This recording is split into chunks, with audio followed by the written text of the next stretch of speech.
Hare Krishna. Apara Ekadashi story. This Apara Ekadashi comes during Jyeshta month. This is called Jyeshta Krishna Paksha Ekadashi. That is after full moon day this comes. And the glories of this Ekadashi is told by Krishna to Yudhishthira. Krishna is saying, Yudhishthira, one who is observing this fast will become very, very famous all over the universe, he is saying. And it will also eradicate Pancha Mahapapa, 5 great sins. And also some more sins Krishna is listing. That is false witness and not doing the Varnashrama Dharma. Varnashrama Dharma means the Dharma of all the Varnas, Brahmana, Kshatriya, Shudra, Vaisya. So this 4 Varnas, there are some Dharmas. So those Dharmas should be done properly, otherwise it's a sin. And then you are creating your own scriptures. Already there are lots of scriptures in our Sanatana Dharma. Apart from that, you are creating your own scriptures as per your own understanding. That is completely wrong. That is also a sin. That's what Krishna is saying. Because we are not so knowledgeable like the Munis in those days. So we cannot create our own scriptures. And then cheating others. This everybody must be knowing. I don't need to explain. And then giving false predictions. Astrologers give false predictions. That is also a sin because that will break the heart of the other person, or if he is giving the inauspicious date with the wrong intention, that is also a sin. And cheating accountants. You must have heard in big companies, to escape from the auditing, they will appoint a chartered accountant where he will create an account by saying that the auditor will get cheated. This is called cheating accountant. What he is doing is a sin.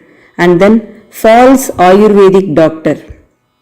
Just because I know some herbal names like Tulsi, all this, I cannot become a doctor. I cannot say myself an Ayurvedic doctor. Just because I know Tulsi or some other herbal leaves will cure the cough and cold.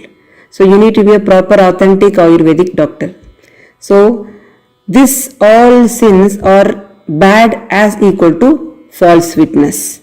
This is what Krishna is telling Yudhishthira. And also Krishna further says, Kshatriya escaping from battlefield is also a sin. Because the main responsibility of a Kshatriya, the warrior, is to protect the nation. We have our borders, they are protecting our nation. If they are not there, we cannot practice spirituality. So it is considered as a greatest sin if Kshatriya fails to protect the nation. And then abusing spiritual master. Those who is giving knowledge to you, especially the right knowledge to you, you should not abuse them. That is also a sin. So these fallen souls also will be recovered by observing Apara Ekadashi.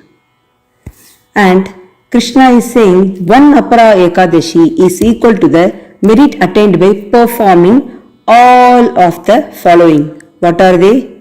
Number 1, 3 times bathing in Pushkara Kshetra during Kartika month. Where is this Pushkara Kshetra? Pushkara Kshetra is in Rajasthan, and it is very famous for the only dedicated Lord Brahma's temple. It is the only temple dedicated for Lord Brahma. So Krishna says those who is taking bath 3 times in Pushkara, Rajasthan, is also getting the merit equal to this Apara Ekadashi. Number 2, bathing at Prayag. The old name is Allahabad, which is in Uttar Pradesh. This Prayag has Triveni Sangamam, that is Ganga, Yamuna, Saraswati. These 3 rivers are in Sangamam in Prayag. And especially during the month of Magh, when the sun is in the zodiac of Capricorn, one should take bath. Then only that will become equivalent to one Apara Ekadashi. And Third, doing service to Lord Shiva at Varanasi or Banaras, especially during Shivratri.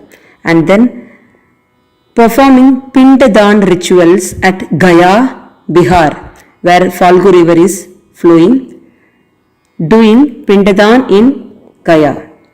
And then bathing in Gautami river when Jupiter transits Leo, that is Simha Lagna. Leo means Simha Lagna. Gautami river is nothing but Godavari river. Godavari's other name is Dakshina Ganga. And having darshan, Shiva's darshan at Kedarnath, and having darshan of Badrinath when the sun transits the sign of Aquarius, that is Kumbha Rasi, and bathing during solar eclipse at Kurukshetra. Also donating cows, gold and elephants in charity in Kurukshetra. Why bathing during solar eclipse at Kurukshetra is giving more merit is because Kurukshetra is a Dharma Kshetra. Dharma Kshetre Kurukshetre. This is how the Bhagavad Gita shloka starts. So whatever you are performing in Kurukshetra, the efforts are multiplied. Even in your normal town, even though if you are not in Kurukshetra, especially during solar eclipse, if you take bath after the eclipse and before the eclipse, it is considered as very, very auspicious. And if you are doing that in Kurukshetra, it is even more auspicious. And then donating a pregnant cow along with gold and fertile land. So these are the merits Krishna is saying you will get by observing one Apara Ekadashi. What are the merits? He told you need to visit Pushkara, Rajasthan, and you need to bath there 3 times. And then you need to visit Uttar Pradesh, Prayag, the old name is Allahabad. So there you need to take a dip in Triveni Sangamam, where it's famous for Kumbh Mela. And then visiting Varanasi and doing Lord Shiva's Seva during Shivratri. And then visiting Bihar. And there then you need to visit Gaya in Bihar. And you need to do Pindadan in Falgu river. And then bathing in Godavari river. And then visiting Kedarnath and having Lord Shiva's darshan. And then visiting Badrinath and having darshan. And then you need to visit Haryana, Kurukshetra, and take a bath during solar eclipse and also do the donations and also donate a pregnant cow. So these are all the things Krishna is telling you have already done when you have performed one Apara Ekadashi. So one Apara Ekadashi is equal to this many pilgrimage sites and holy rivers, whatever I told, is equal to one Apara Ekadashi fasting. And if you take an axe and cut the mature forest trees, the mature fat and tall forest trees, how does the tree fall? Like that, your sins will fall when you observe just one Apara Ekadashi. This is what Krishna is telling Yudhishthira. This comes in Brahmanda Purana. He further says, one who is not observing Apara Ekadashi will take a birth again and again. He did not say human birth. You may take any type of birth again and again if you have not observed this Apara Ekadashi. So Krishna says, better observe, otherwise, like a bubble in the ocean water, your life will be worthless. The bubble will burst it very, very quickly. Like how the bubble is bursting very, very quickly, like that you will be born again and again. That's what Krishna is warning. So better observe Apara Ekadashi and get Krishna's blessings. Hare Krishna.